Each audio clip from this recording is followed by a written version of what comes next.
If the US and China ever went to war, the battle wouldn't solely be fought on the domestic front. It would be a confrontation that draws in the entire world, one that relies as heavily on the military bases each country has set up around the world as the firepower and manpower that's kept domestically. These military bases prove to be decisive turning points in a potential war. That leads us to an interesting question. If military bases could play such an important role in a future conflict, how does the US stack up against China? Or vice versa, on the base front? That's the question we'll aim to answer in this video, and we'll start with something simple: defining what a military base is. Collins Dictionary says that a military base is a facility for the storage of military equipment and the training of soldiers. That basic definition only covers a couple of things that occur at these bases. For instance, in addition to be a training ground for soldiers, these bases, especially those built overseas, provide accommodation for their personnel. Soldiers are stationed at these bases, often for months or years at a time, and usually take on roles to keep the base running and ensure those stationed within it can respond appropriately to a military threat. And that brings us to the true purpose of a military base: establishing a presence. Where domestic military bases serve as training grounds and reinforce a nation's internal protection, overseas bases exist as much to allow countries to fight wars on multiple fronts as they do to enhance cooperation with the country in which the base is built. This is how the US has operated since the start of the Cold War. It has hundreds of military bases, all stationed in allied countries, that exist as much to make the US a global threat to potential enemies as they do to serve as training grounds and equipment stores. What's more, these bases often double as command centers for overseas troops, meaning they're as useful at coordinating wartime efforts as they are for preparing a military to engage in combat. Still, in basic terms, you can think of a military base as a place where soldiers train together and equipment is stored. And with that definition in place, we can dig into the meat of our video. How do American and Chinese bases compare? First up are the numbers. The United States wins handily when it comes to the sheer number of military bases. According to Al Jazeera, the US has about 750 military bases in around 80 countries, giving it a truly global military presence. Of these bases, only a handful, 3 in Canada, 1 in Cuba, and 2 in Peru, are in the Americas. The rest are spread across Europe, Asia, and Africa, suggesting that America believes its domestic military presence is more than enough to account for its needs across both American continents. Of the countries outside of the Americas that host US bases, Japan and Germany are the most accommodating to the US. Japan has 120 bases, with over 53,000 American troops stationed in them, with Germany coming in second at 119 bases and nearly 34,000 troops. South Korea, Saudi Arabia, Italy, Kuwait, Turkey, and the United Kingdom all feature a heavy US presence too, with each having double-digit numbers of American military bases.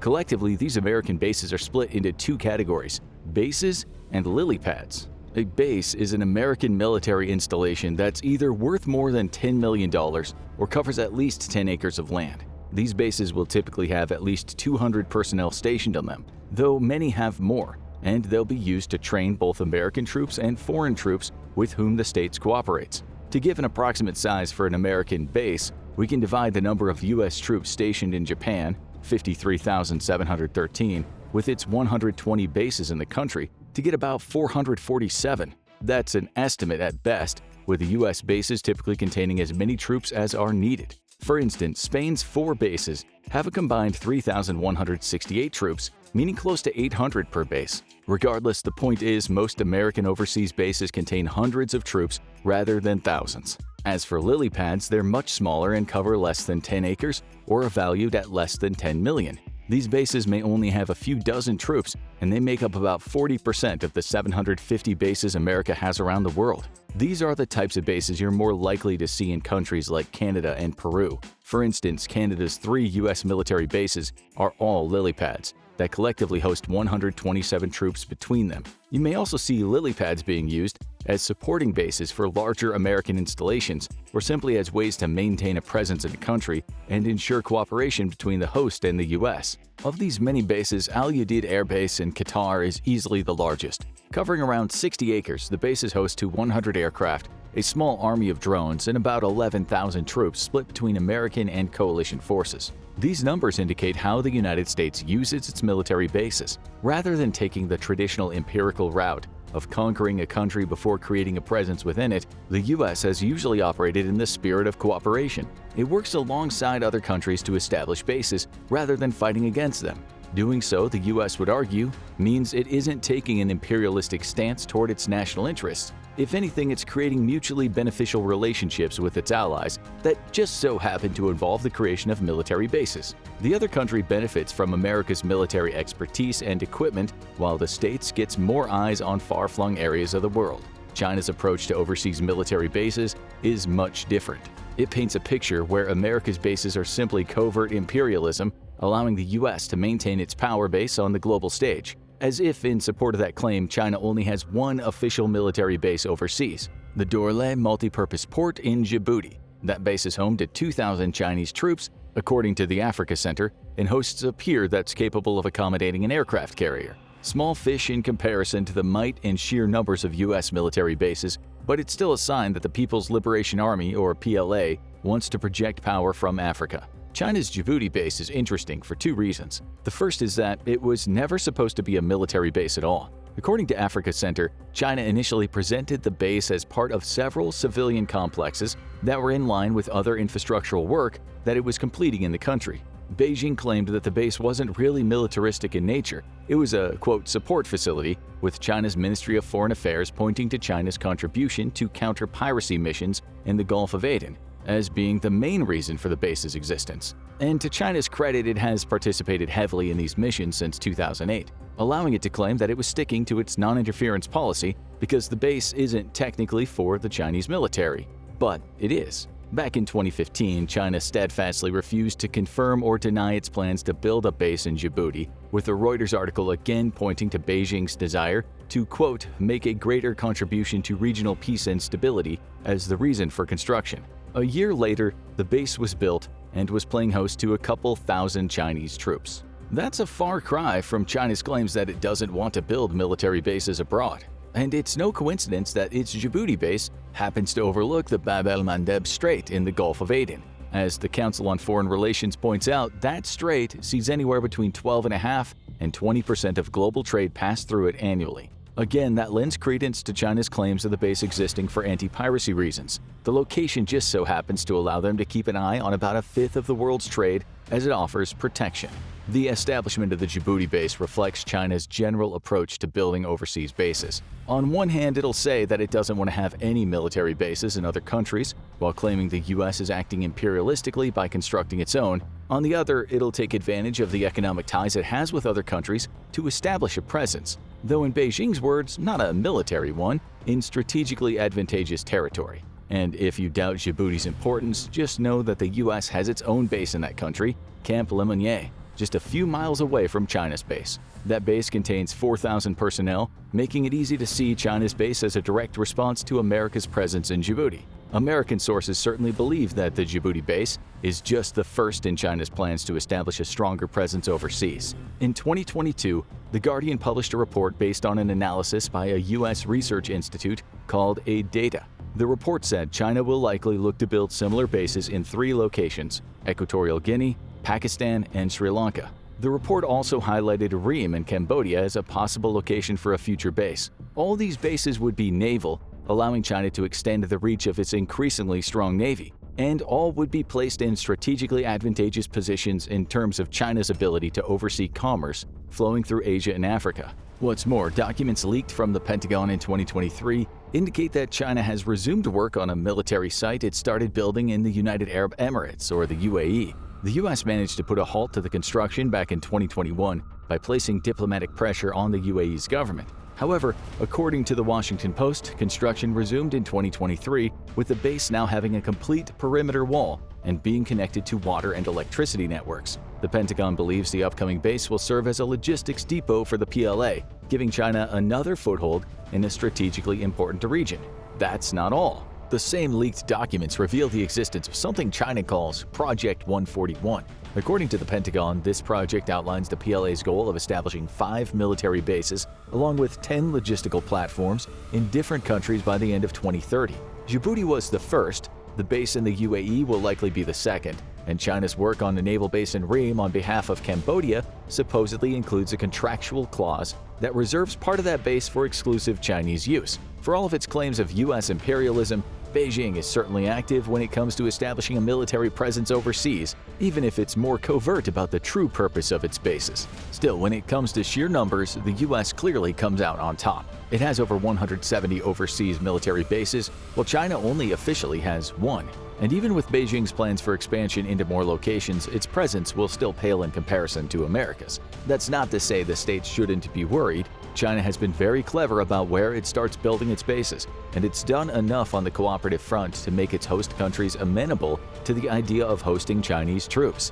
The Pentagon is well aware of this problem, with the report it delivered to Congress in 2020 highlighting that China is building bases with a dual function of serving military and civilian purposes, with the goal being to, quote, interfere with U.S. military operations and to support offensive operations against the United States, unquote. Beijing may not have as many bases as the US, but it is playing catch-up. And if the Pentagon's fears are true, it won't be long before China has bases set up in some very important locations. Of course, having bases doesn't mean much if we don't know about the makeup of those bases. What are they like? How many troops do they have stationed there? And what purposes do they serve? These are tough questions to answer, especially on America's side of the equation, given the number of bases it operates. As for China, the fact that it only has one official base means we can go more in depth on its specific composition and purpose. As we mentioned before, China's Djibouti base is believed to host up to 2,000 of Beijing's troops, but that's just the start. According to the East Asia Forum, the base is around 120 acres, meaning it easily compares to the larger American military bases in terms of sheer size and scope. And despite Beijing's claims, the base is consistent with Clause 28 of its 2015 National Security Law, which calls for the protection of energy supply channels. There's plenty of evidence to suggest that China is using Djibouti's base to strengthen its naval presence. The base is highly fortified and stretches further than the eye can see. Beyond its 120 acres of above-ground facilities, it's believed the base also has around 5.5 acres of underground space, suggesting more covert tactical operations are taking place away from the prying eyes of American satellites. According to the print, the base is more of a mega fortress than a support facility, as it also plays host to a 400-meter runway that has both a helicopter apron and its own air traffic control tower. Then there's the pier.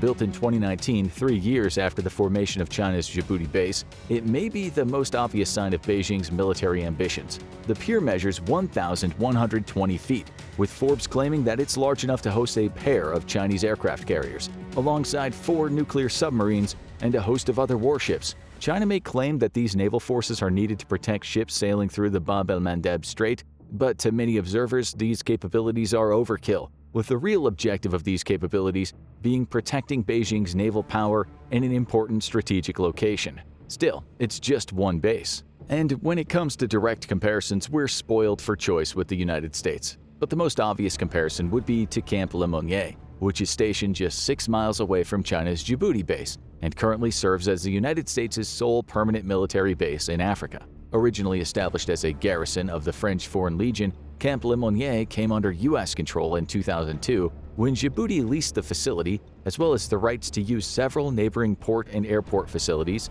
to America. Like China's base, it overlooks the Bab el-Mandeb Strait and plays host to thousands of troops. It's also much larger than China's base. That's because the U.S. wasted no time in expanding the base as soon as it had the right to use it. According to the Commander Navy Region Eurafcent website, the U.S. signed an agreement with the Djiboutian government to expand the base from its original 88 acres to a staggering 500. That'll put it around 4 times the size of China's base when the extension is complete, though the work is estimated to cost $1.4 billion.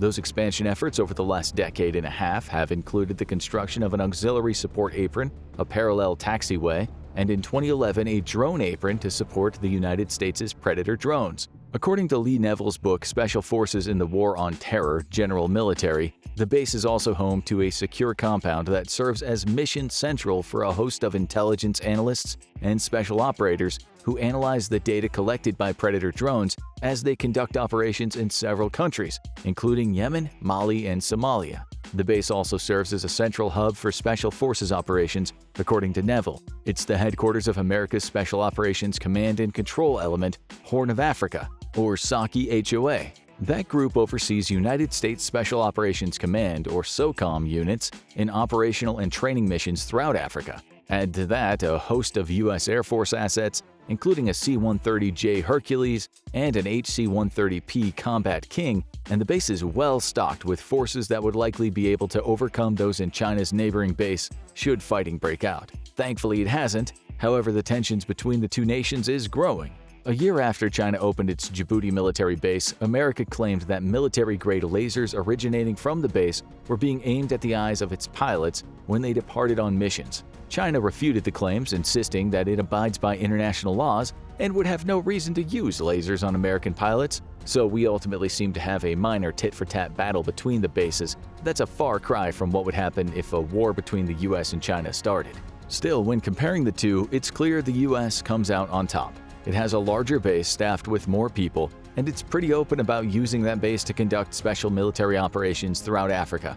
The access it has to neighboring ports and airports also means that China's construction of naval and air facilities in its own base are signs it's trying to play catch-up to what the US already has. But there is one wrinkle in America's Djibouti dominance. It doesn't own its Djibouti base. The country pays Djibouti $63 million in rent every year to operate the base, which it has the right to use until 2034, following the May 2014 extension of the lease. Right now, the US shows no signs of wanting to relinquish the base, as evidenced by its continued expansion. But what if China comes in with a much bigger offer than the US is capable of making when the lease runs out? Or what if Beijing can use its increasing influence in Djibouti, fueled by infrastructural projects, to convince the country's government that it doesn't need the US in the base? In a heartbeat, America could lose its sole African foothold, while China works to expand its influence. Of course, that's conjecture. With China's Djibouti base in place, it appears unlikely the states would allow any nation to stop it from maintaining its presence in the region.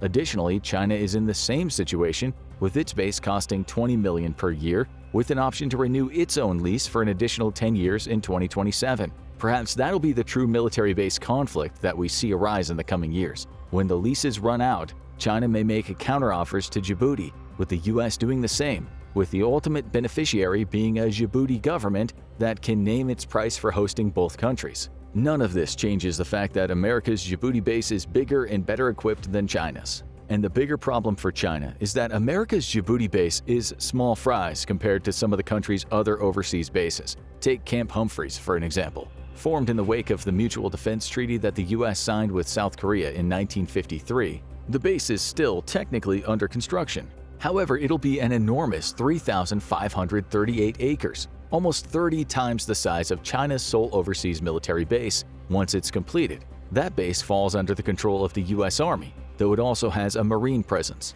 Or what about Thule Air Base? Though light on troops, this Greenland-based facility helps to facilitate 3,000 flights annually and is a staggering 233,000 acres. There's also Camp Hansen in Okinawa, Japan, which is a 12,000-acre base that's home to thousands of American Marines. It's also just one of 31 bases that the States has in Okinawa alone. Add America's domestic military bases into the mix, Fort Liberty alone hosts 57,000 members of the U.S. military, and it's clear that the U.S. is far ahead of China when it comes to bases. Still, China is clearly trying to establish a stronger international presence. It's just doing it in a different way than the U.S., where America forms strategic alliances based on militaristic power and a desire to ensure global peace. China focuses on building economic and infrastructural ties that may allow it to gain the leverage it needs to build more bases. We saw that in Djibouti. The country has benefited greatly from China's Belt and Road Initiative, or BRI, with the Observatory on Contemporary Crises estimating that China funnels up to $100 million per year into the country. With Chinese investment came Chinese influence, which certainly played a role in Djibouti allowing Beijing to set up a base in such close proximity to America's. That's a pattern we'll likely see repeated in the coming years. China enters a country under the auspices of benevolence, using its financial might to help with infrastructural projects, so it gains leverage it needs to campaign for forming a military presence in the country. It's a different approach that results in the same outcome as America's more direct militaristic offerings. But it's an approach that China needs to accelerate if it's going to come close to competing with the United States on the military base front. The simple fact is, America has more and bigger bases than China's sole Djibouti fortress. That could be a major problem for Beijing if war were to break out in the near future, as well as being a reason for China to hold off on any thoughts about fighting the US until it's established a much stronger overseas presence. With all that said, do you think China will ever be able to catch up to the United States when it comes to overseas military bases? Tell us what you think in the comments section below, and check out what would happen if China and the US went to war hour by hour, or watch this video instead.